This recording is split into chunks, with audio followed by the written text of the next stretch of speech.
Okay, so we have a very big panel, right? And the subject that Nidhi gave me was innovations driving the next packaging revolution.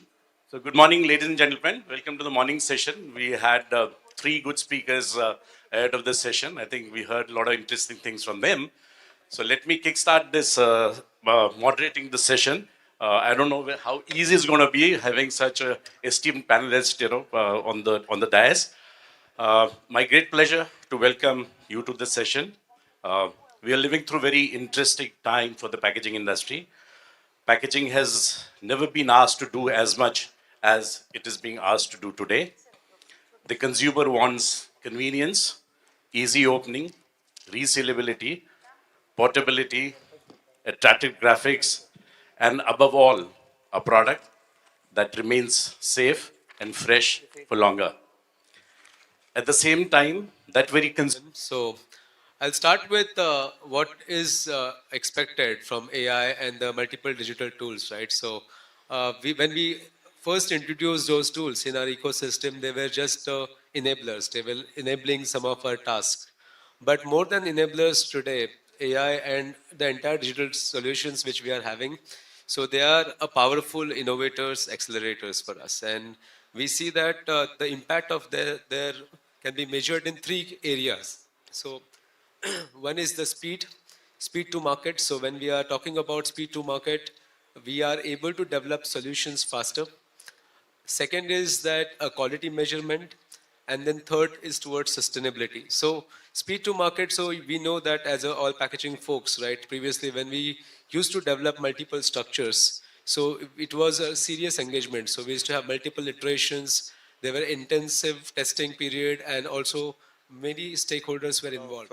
Months, there is a new EPR system which has been placed in the portal, but it has also a lot of complications, and people feel that it's not as good as what we use as a in today's world. It's a smartphone.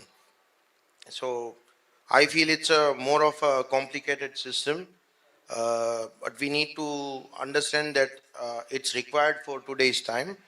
And if we work together with government and the bodies who are creating these EPR systems, then it could be helpful for a lot of people.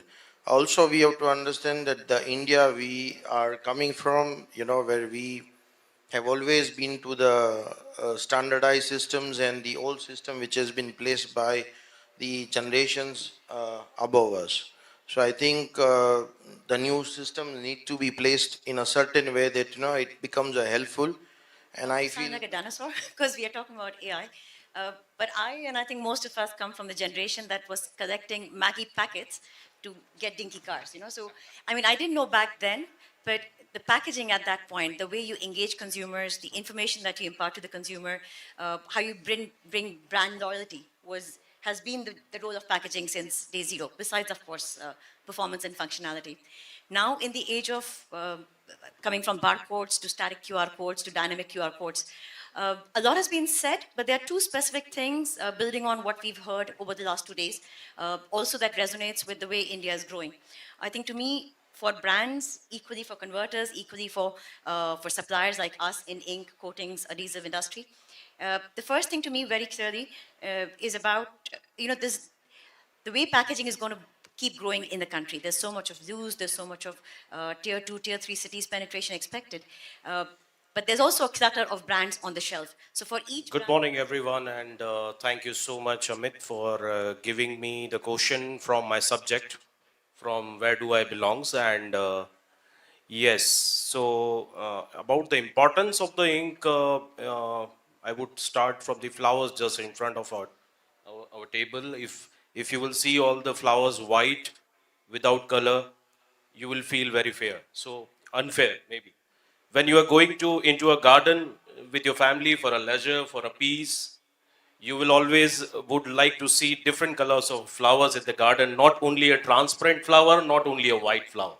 So it makes a sense when there is colors, and it gives a peace to your eyes. It gives a pleasure to your mind, and colors are very, very important for the flexible packaging, definitely, with the sustainability.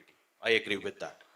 So when the printing ink industry So started, broadly speaking, in flexible packaging, there are two types of master batches which are basically used. One are the pigmented systems, which provide basically the colorings, and one are the additive systems, which basically provide property to the film.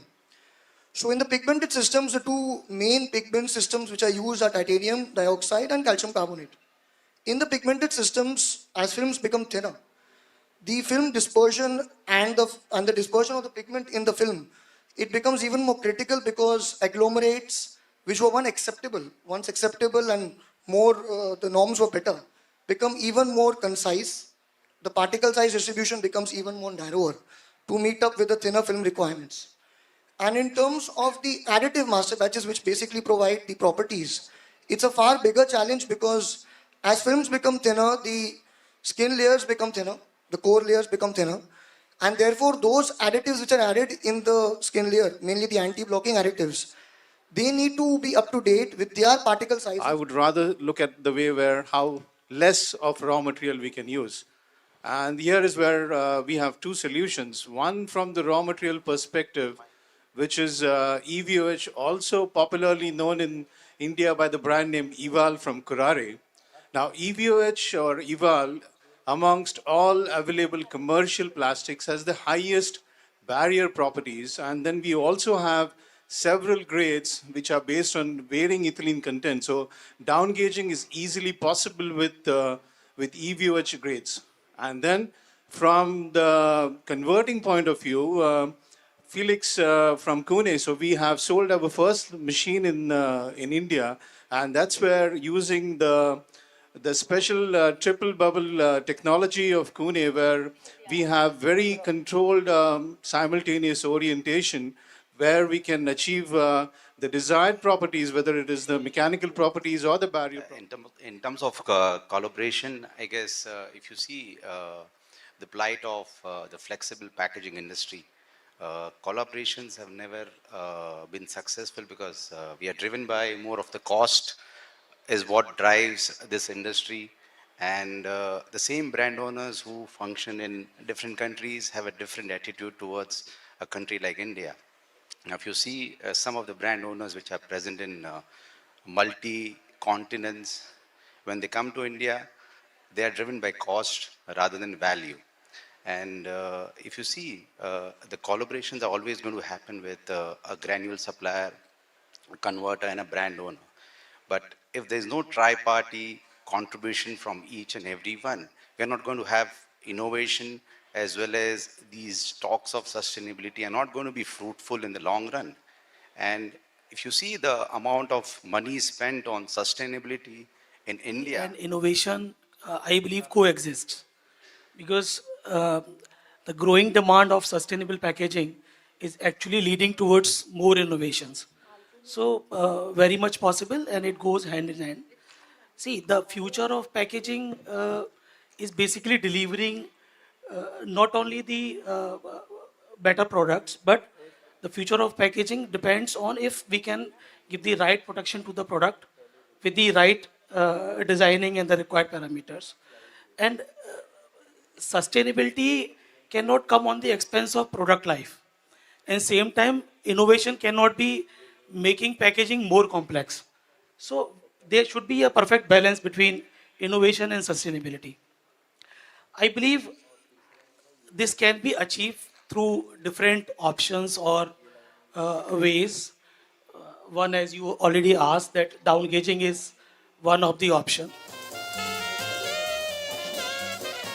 Okay, ladies and gentlemen, now